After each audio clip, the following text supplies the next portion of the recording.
how to find settings and privacy on your account on Instagram on iOS phone. Hello guys, in today's video I'm gonna show you how to find settings and privacy on your account on Instagram and on iOS phone. And now, as you see, after you click on your profile, click here, and now you will see settings and privacy.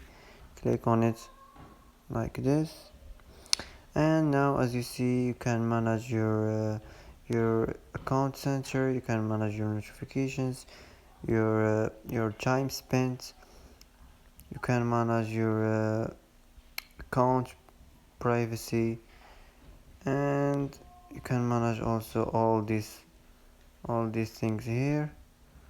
And that's how to find settings and privacy on your account on Instagram. And that's it for today. If you like video, don't forget like and subscribe, and thanks for watching.